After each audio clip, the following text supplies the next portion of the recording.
자, 저는 아무 말도 안 넣었어요. 진짜 간단하게 넣었습니다. 어리석은 부자의 비유를 GPT-4가 아는지 신약, 구약도 말 안 했고요. 누가복음도 이야기 안 했어요.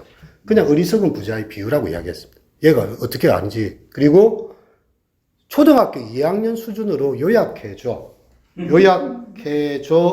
요약하고 표로 만들어.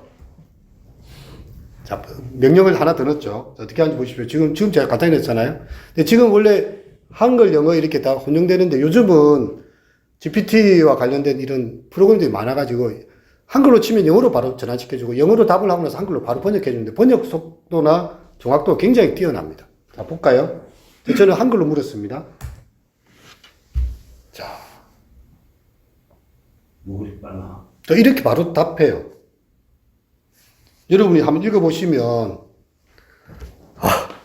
너무 놀랍지 않습니까? 일단, 같이 보시면 여기 최대치입니다. 이건 또 다른 거죠. 이거 이제 제가 해본 미리에 본 거를 혹시나 인트로 드리고요. 감사합니다. 실제로 되는지, 자, 표가 보이죠? 자, 어리석은 부자의 비유는 부자가 돈을 모으기만 하고 행복한 삶을 살지 못하는 이야기입니다. 맞죠? 초등학교 2학년 수준에 요약하면 어리석은 부자는 돈만 모으다가 행복을 놓쳤다라고 표현할 수 있습니다. 그리고 주인공 하는 일 결과가 겨우 어리석은 부자는 돈 계속 모으고 행복한 삶을 살지 못한 돈만 모으는 것이 행복한 삶이 아니다. 라고 또 평가합니다. 몇 초 걸렸습니까? 초등학교 2학년 수준입니다. 그러면 제가 바꿔보겠습니다. 질문을 업그레이드 시킵니다. 이 내용을 대학원 석사 수준으로, 거기는 박사 수준이었는데, 수준으로 요약하고 표를 만들어. 자, 대상에 딱 맞게끔 이제 질문 던졌어요. 자, 이 내용을 대학원 석사 수준으로 요약하면, 어리석은 부자, 네. 물질적 풍요와 경제적 성공이 인간의 삶에서 인정한 행복과 만족을 가지고 있다는 주제를 다루는 이야기입니다.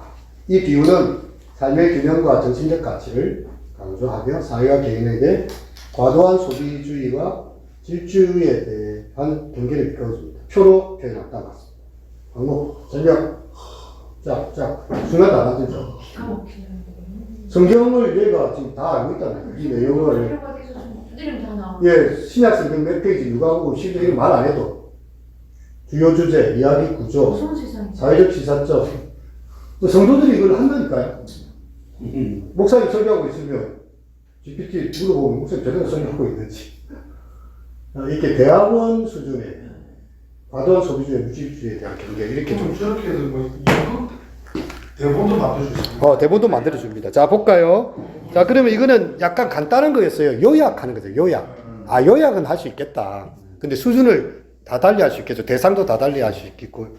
근데 여기다가, 그럼 이제 약간 이해하는 질문을 던져보겠습니다. 부자가 하나님께로부터, 어리석다고 평가를 받는 이유. 자, 이건 약간 심층 질문이잖아요. 자, 봅시다. 예. 거의 여러분 있는 거하고 조금 다를 수 있어요. 왜냐하면 생성될 때마다 달라진다 했으니까. 약간. 자, 여기 보시면, 부자가 하나님께로부터 어리석다고 비유는 그의 가치관이 물질적인 것에 누적된 재산에만 초점을 두고 정신적 가치와 영적 성장을 소홀히 했기 때문입니다. 어리석은 부자의 사례는 성경 속 이야기만 어리석은 부자의 비유에서 찾아볼 수 있다. 자, 비유에 따르면 어떤 부자가 농작물을 많이 거두어서 풍요로운 삶을 누리고 있었습니다. 그러나 그는 자신의 부를 더욱 증식시키기 위해 더 큰 창고를 짓고 물질적인 성공에 몰두하였습니다. 그러나 그날 밤 그의 영혼이 청구되었고 그의 재산은 누구에게로 돌아갈 것인가 하는 질문이 제기되었습니다. 하나님께로부터 왔다. 이 이야기에서 하나님은 그의 죽음 이후의 영적 삶을 고려하지 않고 오직 물질적인 부만 추구하는 것을 의식하고 정확하죠? 근데 3.5하고 문장 자체가 다르죠. 이게 지금 4.0 버전이거든요. 앞에 것들은 말이 제대로 이어지지 않고 예. 그랬었는데 이게 문장도 매끄럽고 문장이 상당히 매끄러워요. 지금 돌발 질문이 나왔는데 네. 어리석은 부자 이야기를 연극대본으로 그것도 제가 여기도 다 넣어놨어요, 지금. 그러니까 제가 일단 순차적으로 한번 해보고 추가 질문도 더 받도록 할게요. 자, 이해 질문에서 딱 됐습니다. 그럼 조금 더 좀 하죠. 그러면 이 비유에서 가장 충격적인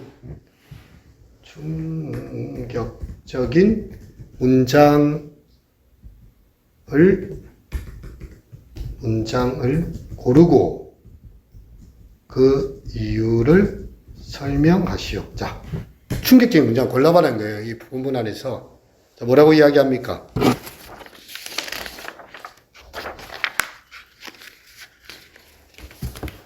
자, 하나님 그에게 이랬을 때 무익한 사람아 오늘 밤이야 내 영혼을 빼앗으리니 정확한 문장이죠. 이게 핵심 키워드라는 거죠. 네가 쌓아놓은 것이 누구에게 다 가겠느냐. 누가복음 12장 27까지 찾아냈어요. 개역 한결이라고 할 것도 표시했습니다. 충격적인 이유는 예기치 못한 결과 부자는 재산을 모으고 삶의 풍요를 누리려 했지만 그날 밤에 갑작스럽게 영혼을 빼앗기게 됩니다. 이것은 물질적인 성공이 인간의 삶을 보장하지 않으면 삶의 끝은 언제 찾아올지 모르기 때문에 영적 가치를 높이며 살아야 함을 일깨워줍니다. 두 번째, 부자의 가치관에 대한 직접적인 비판. 하나님이 부자를 무익한 사람이라고 부르며 그의 추구한 가치가 허무하고 무가치함을 지적합니다. 이게 어리석은 부자라고 했잖아요. 어리석다는 표현은 이것은 물질적 성공만을 추구하는 가치관에 대한 경고로 영적인 성장과 정신적 가치를 추구하는 것의 중요성을 강조합니다. 이걸 1, 2, 3로 순간 쫙 다 만들어줍니다. 근데 문학적으로 읽어가지고 해석했는데. 다 있어요. 제가 지금 여기 보시면 알겠지만 김소월 시로 만들어봐 이렇게 표현해요. 이거 지금은 약간 심층 질문 가기 전에 기초 단계라서 자 이게 쭉 왔잖아요. 자 전달합니다. 이 세 가지 이제 했고 혹시 이것까지 할 수 있는가 제가 물어봤어요. 이 비유에서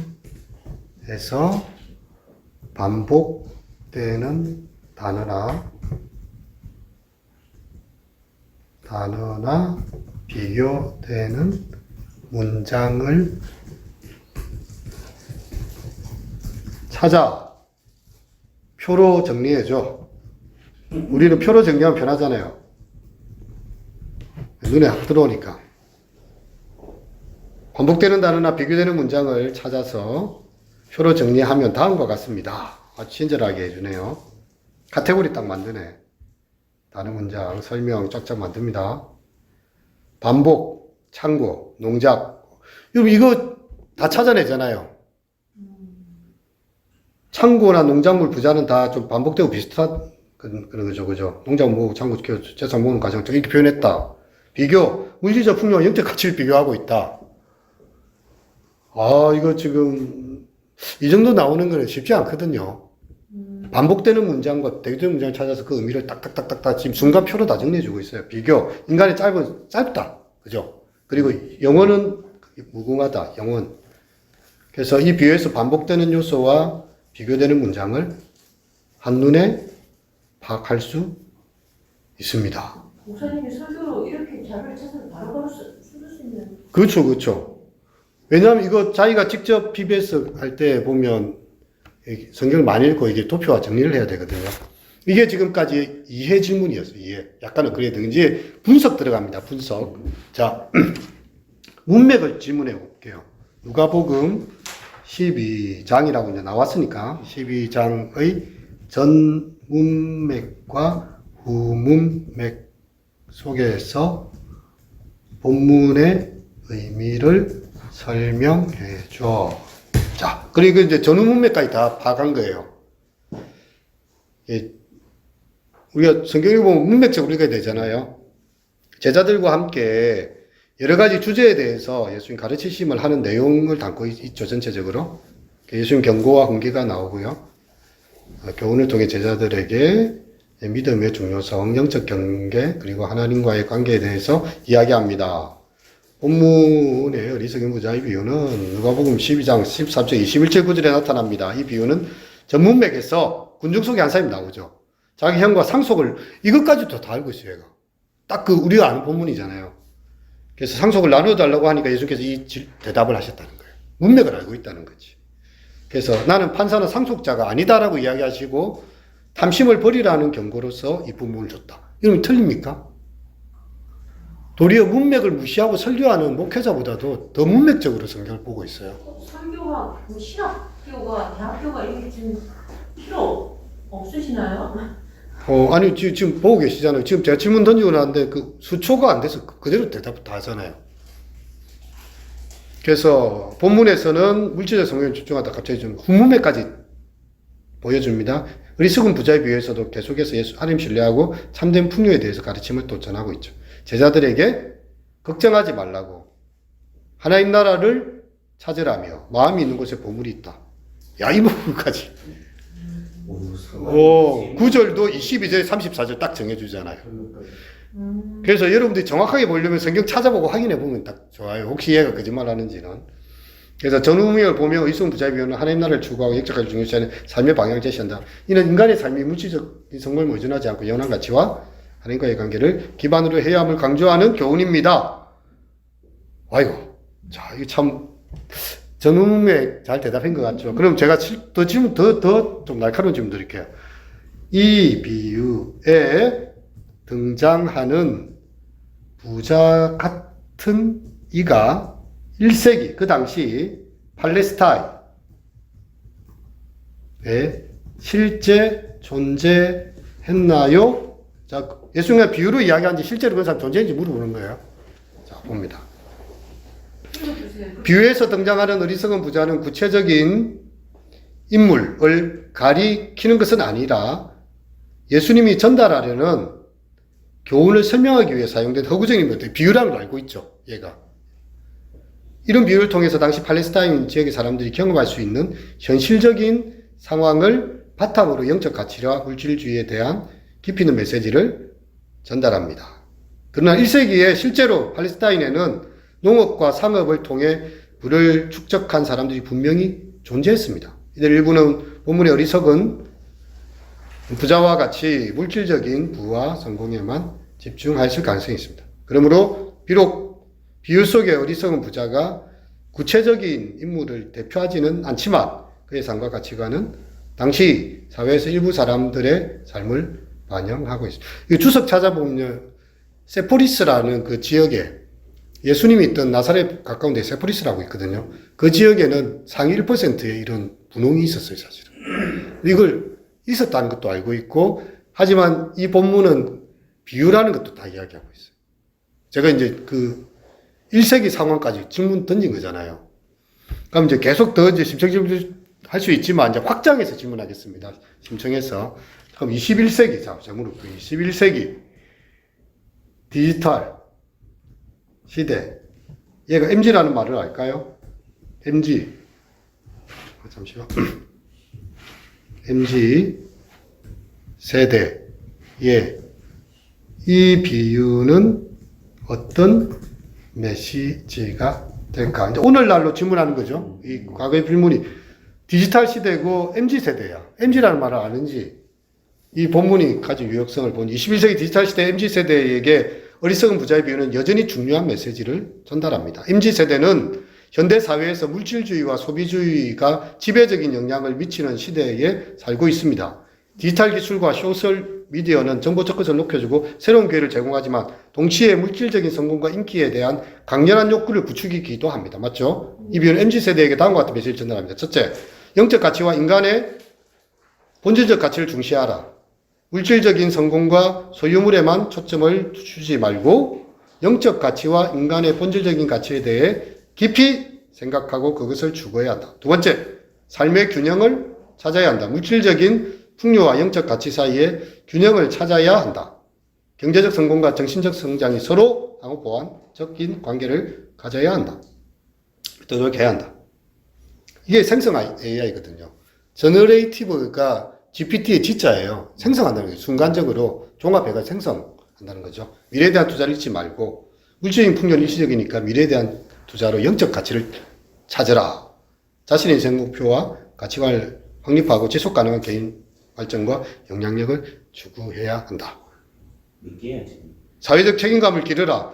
이 자체에도 굉장히 우리가 몰랐던 것까지 MZ세대 감성까지 건드리면서 지금 얘가 설교가 아니죠. 지금 만들어주고 있는 거예요, 지금. MZ세대는 물질적인 부와 영적 가치의 균열 삶을 이룰 수 있습니다. 자, 이게 이제 약간 확장 질문이고요. 제가 이제 생뚱맞은 질문을 던졌어요. 만약에 이 비유 속에 부자가 하나님의 음성을 직접 들었다면, 여기서는 뭐 들었다고는 이야기 안 하고 있죠. 하나님께서 가르친다. 들었다면 어떤 변화가 있을까? 약간 이제 확장 질문이죠. 자, 성경에는 뭐 들었다는 표현 나오지 않습니다. 이제 만약 들었다면 어떻게 됐을까? 만약 비유 속의 부자가 하나님의 음성을 직접 들었다면 그의 삶과 가치관에 큰 변화가 있었을 가능성이 높습니다. 다음과 같은 변화들이 생길 수 있습니다. 첫째, 영적 가치를 인식하겠죠. 하나님의 음성을 듣고 그 경고를 이해한 부자는 자신의 삶과 가치관에 대해 깊이 생각할 기회를 갖게 되었겠죠. 내가 오늘 죽는데 뭐지? 그로 인해서 부자는 물질적 성공과 풍요에도 영적 가치에 대해서 관심을 갖게 된다. 두 번째, 삶의 우선순위가 변경될 것이다. 부자는 하나님의 경고를 받아들여 자신의 삶의 우선순위를 변화시킬 것입니다. 물질적 부와 성공에만 집착하지 않았겠다. 하나님과의 관계, 정신적 관계, 이웃과 사회에 대한 관계 더 중요시 여기게 돼 있을 거예요. 왜냐면 내 영혼 자꾸 이렇게 하죠. 내 자신의 그 주장에서. 자성만하는 부자는 하나님 경고를 통해 자신의 축적한 재산의 올바른 사용법을 깨닫게 됩니다. 그 결과 부자는 자신의 재산을 이웃과 사회에 나누어 정리해서 관심을 갖게 되며 이를 통해서 사회적인 책임감을 발휘할 수 있습니다. 네 번째, 영원한 가치 추구. 부자는 하나님의 경고를 통해 영원한 가치를 추구하는 게 중요성을 깨닫게 됩니다. 이를 통해 부자는 자신의 삶을 하나님과의 관계를 기반으로 하며 영원한 가치를 찾는데 노력하게 될 것입니다. 하지만 이러한 변화가 일어날지 여부는 부자의 자유의지. 왜냐하면 우리 성도들도 그리스도 부자 설교를 듣고 결단한 삶이 있지만 그냥 듣고 넘어간 사람이 있잖아요. 이거하고 똑같다는 거. 자유의지에 달려있다. 그래서 부자 스스로가 새로운 가치관을 가져야 된다. 정확하게 좀 집어내는 게 있습니다. 자, 그 다음에 여기서 막 영적 가치 뭐 이런 거 하잖아요. 영원한 가치. 한번 물어볼게요. 여기서 영적인 가치, 얘가 영적인 가치를 아는지 제가 물어보는 거예요. 기계적으로 대답을 했는데 영적인 가치는 어떤 의미인가? 물질적 가치 아니고 영적 의미인가? 자, 영적 가치에 대해서 네가 말을 했는데 대답해봐라 이거죠. 영적 가치는 물질적 성공과 부와는 별개로 인간의 정신적, 도덕적 그리고 종교적인 측면에서 중요한 가치를 의미합니다. 영적인 가치는 인간의 본질적인 존재와 연결되어 있으며 물질적인 것을 초월한 깊이 있는 삶을 추구하는 데 중요한 역할을 합니다. 영적인 가치는 다음과 같은 요소들을 포함할 수 있습니다. 첫째, 내면의 평화와 만족감. 물질적인 성공에만 의존하지 않고 자신의 정신과 마음의 평화 만족감을 찾는 것입니다. 두 번째, 도덕적 원칙과 가치. 올바른 행동과 양심에 따른 삶을 살아가는 것입니다. 이는 선의 원칙, 정직성, 용기 등 도덕적 가치를 따르는 것을 포함합니다. 세 번째, 인간 간의 사랑과 연대. 가족, 친구, 이웃, 그리고 사회 전반에 걸쳐 사랑과 연대를 실천하며 남에게 도움을 주고 서로를 배려하는 삶을 살아가는 것입니다. 종교적인 신념과 신앙. 와, 이거 말을 할 수 없을 정도로 언어가 이까지 다 산도 표현 못 하잖아요. 왜냐면 얘는 그만큼 딥러닝 했기 때문에 굉장히 많은 말들을 막 순간 쏟아내고 있죠. 이렇게 지금까지 우리는 검색을 했지 이렇게 생성되는 걸 못 봤는데 이제 지금 내 앞에 와 있다는 거죠. 영적 가치는 각 개인의 삶에서 다양한 방식으로 나타날 수 있으며 개인의 경험, 성장 그리고 환경에 따라 다르게 표현될 수 있습니다. 이러한 영적 가치를 인식하고 실천함으로써 사람들은 물질적인 풍요를 넘어서 인간의 본질과 연결되는 깊이 있는 삶을 이어갈 수 있습니다. 제가 이게 야고보서 설교하다가 청년들한테 그런 이야기 했거든요. 야고보서 나오잖아요. 너희가 하나님이 한 분이신 줄 알고 있느냐? 귀신들도 알고 믿고 떠느니라. 두려워 떤다고 했어요. AI도 알고 있다는 거예요, 요즘은. 하나님과 성경의 가치를 표현하는 화. 근데 AI는 순종하지를 못하잖아요. 그냥 기계로 존재할 뿐이고, 우리는 순종하고 삶을 바꿀 수 있다. 예. 귀신같이, AI같이 이제 아는 거예요, 진짜. 전체적으로 하나님의 존재를 인정하는, 알아내는 것. 근데 이제 제가 준 범위는 어리석은 부자 이 범위 안에서 이제 이야기를 하는 거고요. 자, 그리고, 이제, 아까 비슷한 질문도 나왔는데, 이제 조금 더 가겠습니다. 이와 유사한, 자, 이제 현대적으로 갈게요. 유사한 영화나 콘텐츠. 자, 그럼 성경의 이야기인데, 이걸 이제 우리 시대에 유사한 콘텐츠를 고전과 현대에서 찾아줘. 성경에는 이 이야기 나왔는데 이런 게 있느냐? 영적 가치 물질 다른 게 어떤 영화라든지 이런 데 좀 대표적인 게 있느냐? 특별히 현대 고전에 하나. 자, 원더풀 라이프라는 1946년의 영화를 소개해 줍니다. 저는 아직 이 영화를 보지 못했는데 이 영화에 보면 인생의 가치와 영향력에 대한 교훈을 전달하고 물질적 성공이 아닌 인간관계와 사랑의 중요, 아까 말한 나와 너의 관계를 중요시 여기는 것을 강조하고 있다. 자, 2006년 것도 또 던져주네요. 이 영화는 물질적인 어려움을 극복하고 내면의 힘과 결심을 통해 행복을 찾아가는 인물의 이야기를 다룹니다. 파이트 클럽. 1999년 이 영화는 소비주의 문화와 인간의 문제에 대해서 질문을 제가 이 영화를 보지 못했기 때문에 이 영화가 이걸 다루는지 안 다루는지 잘 모르겠어요. 그건 우리가 검증해야 됩니다. 저 해볼 찬스는 약간 좀 예. 설명이 좀 약간 그렇죠. 이제 이게 아닌 것도 알아야 돼요. 근데 이걸 우리가 연구하지 않으면 몰라요. 그러니까 GPT를 똑같이 쓰면 우리는 잘 모르는 거예요. 그래서 이걸 검증을 들어가야 됩니다. 검증을.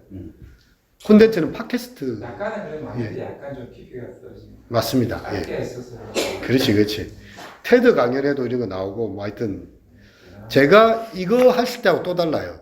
제가 이거 줬을 때하고 지금 이 값이 또 다르거든요. 보시면 알잖아요. 이것도 최근 제가 프린트 해온 건데, 돈의 종말, 생덱지베리의 돈의 종말, 저는 읽어보지 않았는데, 아십니까, 혹시? 몰라요. 몰라요. 이것도 찾아봐야 돼요. 이런 것까지. 그러니까, 생덱지베리에 이런 소설이 있는지 없는지 나도 몰라요. 근데 찾아보고 얘가 거짓말을 하는지 진짜를 보는지는. 그러니까 이게 엄청나게 지금 계속 이야기하고 있어요. 한번 쏟아내라 하니까. 그래서 제가 스탑 제너레이션 하겠습니다. 여기까지만 이제 스탑 시키고. 자, 그러면 이제 창작으로, 지금까지는 데이터를 불러내는 거였어요. 자, 창작입니다. 자, 어리석은. 노트북을 키울 수 있습니까? 그를 노트북 자체. 아니요, 이거는 잠시만요. 못 키우나요? 예, 그게. 좀 괜찮아요. 네네네. 괜찮아요. 답답해서 죽겠네. 그게 안 보여요. 네, 그래 한번. 어디 가버리고 내 글자 치는데 글자를 못 보겠다. 네. 어리석은 부자의 회개를 가정하고, 회개했다고 가정하고요. 지혜로운 부자, 어리석은 부자를 지혜로운 부자로 바꾸겠습니다. 부자, 단편 소설을 적어줘. 아까 질문하셨잖아요, 아까. 단편 소설을 적어줘. 이거 창작입니다. 그것도 좀 키워서, 예. 예. 자, 이제 나오고 있습니다. 이거는 이제 단편 소설을 적는 거예요, 얘가. 부유한 땅에 주인이 사는데 많은 공식 창고를 가지고 있었지만, 하루가 멀다 하고 이웃들과 다투곤 했습니다. 소설 적습니다. 그의 삶은 물질적으로 풍요했지만 마음은 언제나 불안했습니다. 어느 날 밤, 그는 하늘에서 오는 음성을 들었습니다. 너의 마음은 재산에만 매여 있구나. 있지만 영원한 것을 추구하라. 그렇지 않으면 내 영원히 어둠 속에서 방황하게 될 것이다. 약간 각색했죠. 하늘의 경고에 충격을 받은 부자는 자신의 삶을 제가 이제 회개를 가정했다 했으니까 부자는 그날 밤 잠을 이루지 못하고 눈을 떴습니다. 그는 먼저 이웃들에게 찾아가 사과를 하며 그동안 불화를 일으킨 일에 대해서 착실하게 도움을 주기 시작했습니다. 소설입니다, 이거는. 그는 또한 자신의 재산 중 일부를 가난한 이웃들과 나누기로 결심했습니다. 부자는 이웃들과 더 가까워지며 삶 사이에서 지혜롭게 살아가는 방법을 배웠습니다. 그는 이웃들에게 친절하게 대하고 공평하게 대우하며 마음을 열고 남을 돕는 법을 익혔습니다. 어느덧 그의 마음은 평온해졌습니다. 이걸 계속 실시간으로 제가 이 질문을 나중에 1분 후에 하면 또 다른 식으로 답합니다. 그거 알아요. 그러니까 똑같은 답이 없기 때문에 이게 사람이 적은 건지 컴퓨터가 적은 건지 확인도 못해요. 이렇게 힘들어요, 그게. 그의 이야기는 마을 사람들에게도 큰 교훈을 주었습니다. 자, 이거 너무 길어서 지금 저너레이션을 스탑시키. 너무 소설을 발표를 해야 되는데 길게 하고 있어요. 자, 그러면 제가 방금 적은 소설로 5분짜리 유튜브를 만드는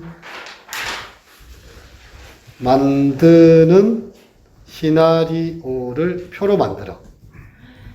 너무 복잡하니까 표로나 만들고 싶어. 예, 좀 키워주세요. 아, 예. 자, 시간, 장면, 내용, 시퀀스 다 나오죠. 타임, 시퀀스, 컨텐츠 다 나오죠. 분리 다 시킵니다. 실시간으로 시간 만들고 있죠. 오프닝, 로고와 오프닝. 자, 음악 소개. 자, 이거 유튜브 5분짜리 영상으로 이렇게 만들 수 있다는 거죠, 지금. 에피소드 시작을 짜자자자. 네, 그 다음 이제 10분 후에 부자 소개. 5분짜리로 만들어야 되니까 풍요로움을 보여주는 거죠. 그리고 이웃께서 계속 싸워, 자기 풍요 때문에. 그 다음에 하늘의 경고가 던져집니다. 부자가 밤에 하늘의 음성을 들어. 경악해. 죽는구나, 내일. 지금도 죽을 수 있다. 부자 각성. 야, 이거 지금 1분까지 오는데도 지금 구체적으로 탁탁탁 끊어주죠, 내용을. 5분짜리 만들려면 5분까지 가야 되는데, 지금. 재산을 나누는 모습, 재산. 가난한 이웃들에게 나눠준다. 그들의 삶에도 도움이 되려고 한다. 2분 40초에는 지혜롭게 이제 살아가는 바뀐 모습이죠. 부자가 이웃들과 함께 지혜롭게 살아가는 방법을 배우며 인간관계가 개선되는 모습. 자, 3분. 부자가 마음이 평온하고 삶을 이제 누리게 되는, 이제 바뀐 거죠. 4분에는 마을 사람들이 부자의 이야기를 듣고 영적 가치의 중요성을 깨닫는 장면. 사람들도 이제 깨닫는 거죠. 역시 사람은 영적인 존재. 엔딩. 지혜로운 부자의 끝이랍니다. 의성 부자의 결말 전달하고. 다음 에피소드를 기대하며 유튜브 영상을 마무리. 자, 4분 40초 정도로 해서 만들어줬어요. 이렇게 하면 유튜브 5분짜리 만들 수 있다. 자, 그러면 우리 동주 형님을 좋아하시잖아요. 우리. 이 비유로 윤동주의 시어체로 시를 적어줘. 자, 가능할까요? 윤동주 스타일인지 보세요. 윤동주 스타일이죠. 어떻게 시를 적는지 봅시다. 제목, 어리석은 부자와 지혜로운 길, 눈부신 햇살 속 무거운 그릇, 옮겨가는 어리석은 부자의 그림자, 길게 뻗다.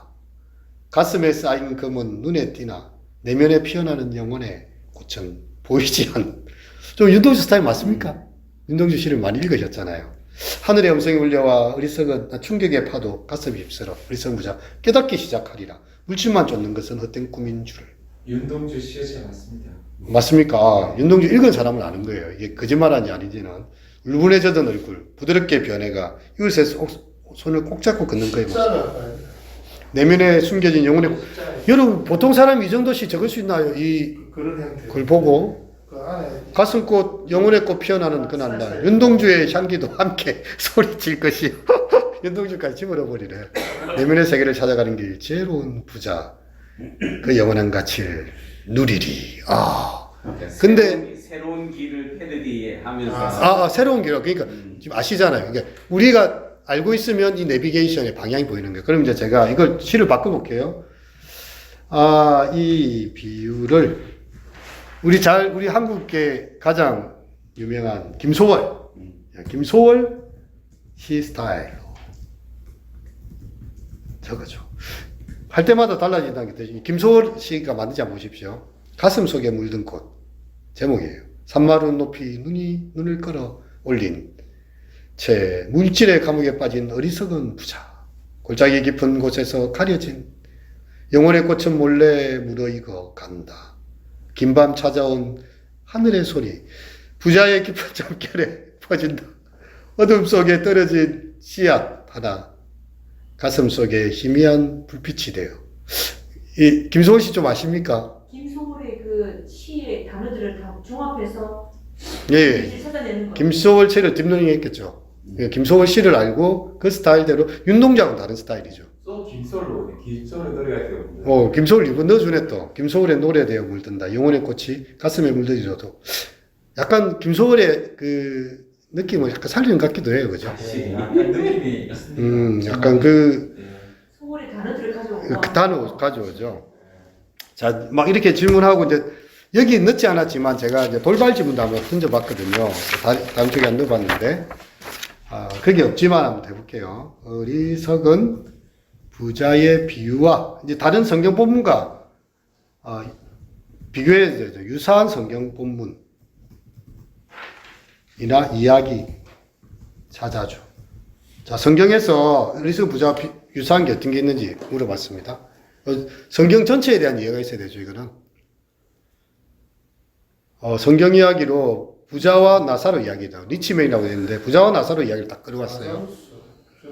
그러니까 이거는 이제 캐톨릭적 버전을 이제 딥러닝 한 것 같아요. 그러니까 리치맨, 라자루스 이렇게 나오죠. 가난한 사람 라자루스, 나사로의 삶과 조금 다르.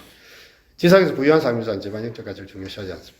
반면 라자루스는 빈곤한 삶을 살아가지만 영혼의 구. 그러니까 이게 이 본문만이 아니라 성경에 있는 다른 본문, 유사 본문을 당겨준다.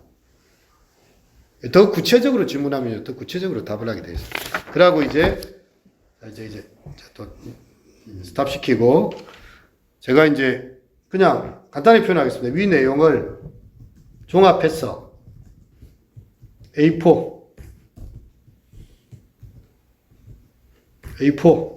한 장으로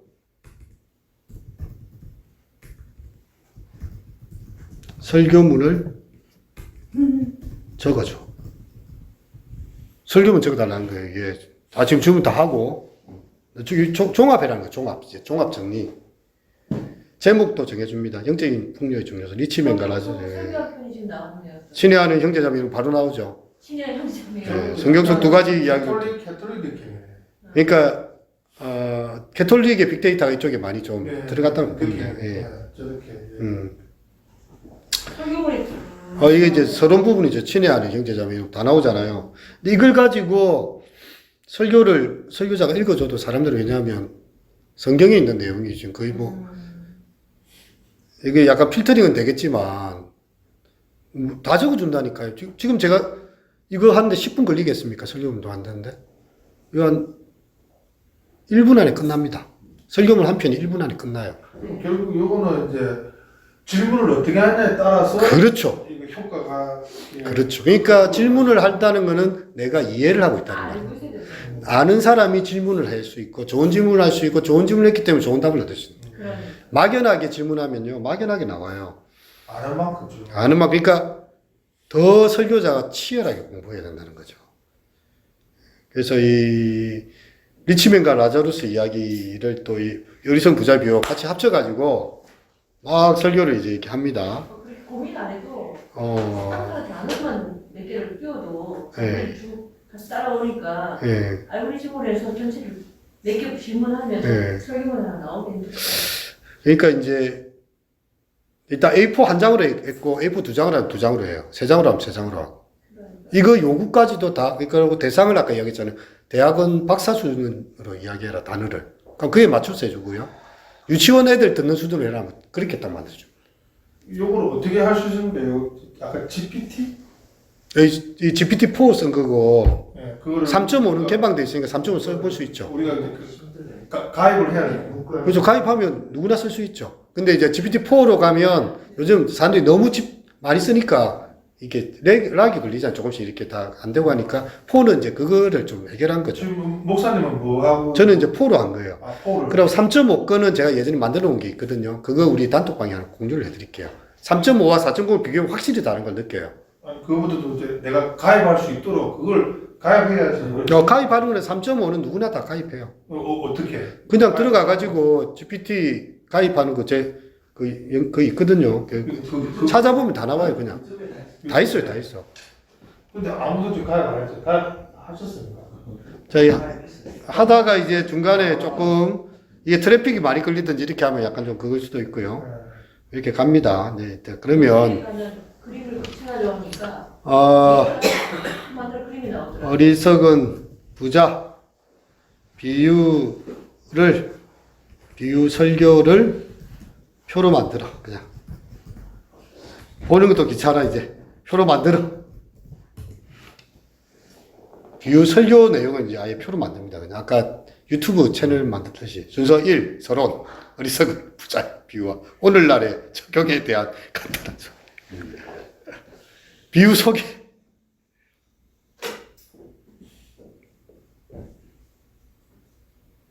재살에 대한 문제, 집착 이 부분을 좀 다뤘네요, 본문에서. 이런 식으로 우리가 이걸 접해본 적이 없잖아요, 지금. 근데 저는 이거 가지고 논문도 읽고요, 나름. 왜냐하면 고전 텍스트를 읽을 때 어떤 질문하느냐에 따라서 굉장히 다르거든요. 그래서 저는 성경을 어떻게 질문해 볼까를 나름 이제 좀 정리하고 또 그래서 시킨 적이거든요. 그래서 지혜로운 부자로 거듭나게 이제 표로 해가지고 쭉쭉쭉쭉쭉. 만약 제가 서론 본론 결론으로 해라면 서론 본론 결론 날 거고, 지금은 그냥 표로만 정리해라, 설교를. 현대사회와의 연결. 어리석은 부자. 비유를. 근데 이게, 이 GPT-4도 2022년 9월까지 빅데이터에 근거하거든요. 그리고 빅데이터가 많이 들어온 데에서 영향을 받아요. 그래서 제가 이제 이거는 이제 성경에 대한 걸 제가 그냥 한 거고. 뭐 5, 6 계속 이어질 거 아니에요. 자, 그러면 네, 그렇게 되겠죠. 지금 계속 5도 독도에 대해서 설명해서 제가 이제 좀 다른 질문이지만 여러분 독도에 대해서 어떻게 설명할지 궁금하지 않습니까? GPT가 독도를 아는지. 얘는 대한민국 동해안으로 알고 있네요. 일본의 다케시마로 설명 안 하고 얘는 조금 그 사이에 더 딥러닝이 된 것 같아. 예전에는 일본의 다케시마로 설명했거든. 근데 지금은 대한민국 동해안에 울릉도에 속한 이렇게 하면서 일본 외부성에서 끌어와가지고 일본을 다케시마 설명했는데 이제는 독도를 대한민국 영토로. 그러면 옛날에 그렇게 아닌가? 그러니까 이게 질문할 때마다 달라진다 있잖아요. 그러니까 저기 독도가 맞는지 다케시마가 맞는지 한번 질문. 이제 그런. 자, 그러면 얘가 독도와 다케시마 논쟁에 대해 어느 비교하고 그것이 맞는지 설명해줘. 자, 이거는 GPT한테 물어보는 거예요. 어려운 질문이죠. 한국과 일본간이 있다는 걸 알고 있죠, 얘가. 섬들의 주권에 대한 이슈고, 대한민국 의선들을 독도로 부르고 일본을 다케시마로 부른다. 이 자료들은 어디서 애들이 찾아서 지금 하고 있는 거예요? 여러 가지 많은 자료를 예, 이제 일단은 공개된 그 인터넷 사이에 올라와 있는 아까 빅데이터로 수많이 있는 걸 계속 공부하고 또 이렇게 또 책 같은 거나 자료들을 PDF로 많이 PDF 다 이게 읽어낼 수 있잖아요. 그러니까 뭐 6세기 신라 시대 맞습니까? 세종실록 지리지 60페이지 셋째 줄 지정왕 때 일본 측은 16세기 이후 영토로 지리적 측면, 역사적 측면 이렇게 구체적으로 한국 측은 독도가 대문과 같다고 하고 일본보다 한국 측이 강조하고 있고 한국 본토 울릉도에서 87km 떨어져 있고 일본 본토 오사카에서는 250km. 정확하게 나오네 그게 그냥. 일본 측은 다 결론까지 알기엔 시간이 많이 걸리네. 딱 바로 그냥 결론을 해야. 자, 이게 보통은 우리가 이제 찾으면 구글 검색, 네이버 검색에 찾아와야 되잖아요. 얘는 있는 거 종합해가지고 요약해서 갖다 바치는 거지, 약간 비서식으로. 근데 아까 처음에는 사람들이 이거에 대해서 써먹는다고 생각하는데 나중에는 도리어 이것에 의해서 사람들이 지배당할 수도 있다. 왜냐하면 사람들이 책을 안 읽어요. 책은 GTP가 있습니다. 인공지능이 있습니다. 그림도 안 그래, 사람들이. 그림은 미드 전이라고요. 지금도 한 3개 정도 검색어만 좀 지가 알아서 사진을 만드는데 그게 상을 받을 정도예요. 사람이 그렸는지 컴퓨터가 그렸는지 몰라요. 근데 너무 잘 만들어.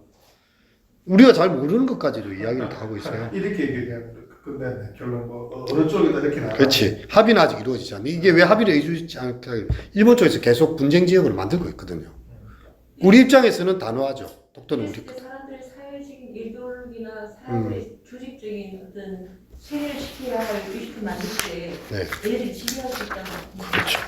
그래서 제가 이제 마틴 부버의 동화책이 하나 있어요. 가짜 왕자와 진짜 왕자 있거든요. 맨 처음 질문하니까 얘가 못 알아들어. 마틴 부버는 나와 너가 대표작입니다. 조금 몰라니까 내가 계속 집요하게 질문하니까 잘 알려지지 않는 마틴 부버의 동화로 진짜 왕자와 가짜 왕자 있습니다. 마법사가 가짜 왕자 만들고 진짜 왕자가 똑같이 생겼어요. 근데 가짜 왕자가 왕국을 지배하고 진짜 왕자 쫓겨나요. 근데 자기는 진짜 왕자이기 때문에 당당하게 살죠. 그러다가 이제 가짜 왕자한테 결투를 신청합니다. 이 가짜 왕자는 자기의 권위만 믿고 정직함이 없고요. 그냥 아주 그렇게 되죠. 근데 이제 진짜 왕자 나타나니까 고개를 숙이죠. 그러면서 이제 그런 이야기들을 쭉 찾아내면서 진짜 왕자, 가짜 왕자 있었거든요. 그래서 제가 성경의 이와 비슷한 비유를 들려줘. 딱 이렇게 하니까 딱 찾아내는 게 여러분 이 이야기와 비슷한 이야기가 바로 떠오르지 않잖아요. 찾아낸 게요. 한 아기의 진짜 엄마라고 주장하는 사람과 가짜 엄마를 솔로몬의 재판을 딱 들고 오더라고요. 근데 그거에 어디서 판정나는지를 또 이야기해주고 그럼 내가 딱 질문했습니다. 그러면 챗 GPT를 무분별하게 사용하는 설교자와 성경 본문을 깊이 있게 연구하고 챗 GPT와 대화하는 설교자를 가짜 왕자와 진짜 왕자에 대비해서 설명해줘. 딱 이야기합니다. 자기 고민이 없이 설교 없이 아무 검증되지 않는 정보를 사용해서 하는 가짜 설교자입니다. 그건 가짜 설교자라는 거죠. 성경을 보지 않고 제가 이게 우리 리더 모임 하거나 설교하거나 할 때 이렇게 관찰 해석 적용 과정을 통해서 7대 원칙과 구문 분석, 강조점, 방법중서, 비교대조, 전문의 공개 다 이제 만들거든요. 그리고 여기에 질문을 던집니다. 단말 및 구성, 쫙쫙쫙, 다분기전, 몹시, 무교절, 유교절 뭔가 다 찾고 질문 던집니다. 6월절은 어떻게 행동하고 어떻게 마지막 정리까지 이게 이제 만듭니다. 성경 부문을 많이 읽어야 되죠. 그리고 필요한 자료들도 봐야 되고. 근데 이런 거 전혀 없이 이거 설교하기 귀찮은데 1분 만에 설교 만들어주잖아요. 한 3-4시간 고민해서 겨우 해야 되는데 얘를 소설도 적어줘. 시도 다 적어주고.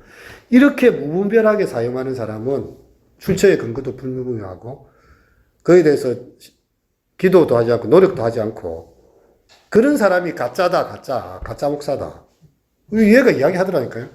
진짜 설교자는 성경을 정말 고민하고 또 시대에 맞게끔 고민하고 이게 맞는지 그런지를 하면서 이 사람은 이걸 딱 카테고리별로 딱딱 만들어줘요. 이렇게 해서 이 사람이 진짜 설교자다. 그러니까 GPT 시대에는요, 가짜 설교자가 생길 가능성이 상당히 높아졌어요. 왜냐하면 이거에 대해서 검증하지 않기 때문에 사람들이. 여러분 이제 GPT의 한계가 뭔가 하면 지금 GPT 3.5랑 4가 2022년 9월까지만 딥러닝 된 거잖아요. 근데 마이크로소프트에서 GPT-4를 빙에다가 접속시켰어요. 빙은 뭔가 하면 우리가 크롬을 쓰잖아요. 구글에 그게 크롬이잖아요. 빙에서 하는 게 빙은 마이크로소프트 MS의 빙이거든요. 검색창을 달아놓고요. 옆에다가 바로 GPT-4가 MS가 오픈 AI에 엄청난 후원을 했거든요. 이 오픈 AI는 작은 회사예요. 근데 MS가 이쪽을 손을 잡았어요. 구글에 대항하기 위해서 공룡 구글 대항하기 위해서. 그러다 보니까 이제 거기에 실시간으로 정보를 주고받아요, 이제. 그래가지고 이 내용들이 막 툭툭툭툭 더 이제 출처까지 나와요. 출처까지. 이거는 어디에 위키디피아 사전에서 검색했고, 얘는 여기서 다, 여기는 출처 안 나오잖아요. 출처를 다 밝혀요, 이제. 근데 사람들이 출처를 찾아보고 생각할 만큼 시간이 있을까요? 편리함을 추구하고, 시간 바쁘고, 설교하면 빨리 해놓고 자지 뭐, 좀 피곤해 죽겠는데, 게을러지면, 목회자가 게을러지기 시작하면요. 그때부터 거짓 선지자가 된다 이 말이에요. 가짜 왕자 거기 보면 GPT만 의존하지 말고 성경을 제대로 읽으시오, 목사님. 이렇게 나오거든요, 말을 GPT도. 그렇게 해야 철저하게 거짓인지 아닌지, 그리고 이게 맞는지 아닌지, 우리에게 맞는지를 검증해내는데, 자, 이걸 지금 써보지 않은 사람한테는 신세계가 열린 거예요. 예전에는 여러 문서들을 읽어가지고 내가 조각하고 정리한 작업을 했잖아요. GPT는 그걸 혼자서 수초 만에 혹은 수분 만에 다 만들어줘요. 그래서 우리가 진짜가 되기 위해서는 더 책을 많이 읽어야 되고요. 더 성경을 묵상해야 되고, 더 치열하게 고민해야 된다. 제가 볼 때는 그런 관점이에요. 가다보면 질문하라 했거든요. GPT한테도 질문을 계속 던져야 돼. 던지고, 우리 자신에게도 던지고, 성도들에게도 던지고요. 그래서 어떤 사람들은 이제 누구나 검색하고 할 수 있는 복음의 최첨단 무기가 생겼다. 이렇게 본 사람도 있고, 그죠? 이것이야말로 거짓 선지자 666의 도래다. 왜냐면 사람들이 책을 안 읽고 성경을 안 읽기 시작한다는 거죠. 디지털 문명이 어지러기 시작한 순간. 예전에 제가 읽었던 그 소설이 하나 있었는데, 거기에 보면 모든 세상이 빅데이터에서 AI에 지배가 되면서 모든 게 디지털로 다 들어와요. 검색, 컨트롤 F 치면 검색돼서 탁탁탁 다 나오잖아요. 그래서 사람들이 저항하는 방법이 뭔가 하면 아날로그로 글자를 적어가지고 서로 나누는 거예요. 왜냐하면 디지털 안에 들어가는 모든 것을 다 검색해가지고, 야, 우리 AI를 공격하는 인간의 무리가 저기 있다. 저는 불온한 사상을 하고 있으니까 저는 데이터 없애라. 이 AI가 지배하는 세상이 되면, 그래서 사람들이 돈이 아날로그적으로 글을 적으면서 디지털이 못 보게, 감시 카메라 못 보게 이렇게 하면서 이렇게 해야 되는 순간이 올 수도 있다고. 이 정도로까지 경고를 하고 있더라고요. 그래서 이 양날의 검과 같은 굉장히 위험한 것, 왜냐하면 엄청난 효과를 주지만 동시에 엄청난 위험성이 있기 때문에요. 참 조심스럽다. 그래서 저는 윤리가 더 중요하다. 아까 이야기했듯이 방법에 의해서 진리가 정의돼서는 안 된다는 거. 챗GPT가 말했기 때문에 진리다 이렇게 될 수 없어요. 성경이 말했기 때문에 진리인 거예요. 그죠? 뭐 과학이 그걸 검증하기 때문에 창조력이 옳고 그런 게 문제가 아니에요. 과학과 상관없이 하나님은 하나님의 방식대로 말하시는 거예요. 초과학이죠, 사실. 과학을 넘어서는. 그래서 우리는 방법이 우선시되는 이 시대에 가다모가 말했던 진리가 먼저고 진리와 방법이 돼야 된다는 가치고요. 나와 그것의 유용성과 경제성과 효율성이 지배하는 세상에서 나와 너의 관계를, 인격과 만남의 관계를 우리가 회복하는 거, 이게 교회 공동체가 할 일이고 시대 목회자들이 해야 될 일이 아닌가. 저희 강의 여기서 이렇게 마치도록 하겠습니다. 신세계를 소개해 주셨는데, 이 부분에 대해서는 앞으로 좀 지속적으로 연구도 하고 토론도 하고 그리 해야 될 것 같습니다. 최근에 AI에 대해서 미국이나 유럽에서 이제 제어할 수 있는 인간이 어느 정도로 사용할 것인가, 어떤 것들을 막을 건가에 대한 이제 법률 작업들을 하고 있더라고요. 아직까지 다 법률로 세워지진 않았지만 이게 이제 AI의 그런 지능이 인간을 초월하는 것은 순식간일 것 같아요. 그러다 보면 우리가 이제 영적인 그런 지도자로서 이것들을 어떻게 사용할 것인가, 이제 여기에 있는 정보들을 어떤 사람들이 입력한 것들을 더 이렇게 보여주는가에 따라 가지고 이게 답이 달라질 거잖아요. 근데 이것을 의존하기 시작하면은 이미 감당이 안 될 거라고 생각해요. 이게 한번 맛을 들이고 나면, 아까 우리 중독 이야기했는 것처럼 맛을 보고 나면 이게 끊기가 어렵거든요. 그래서 방금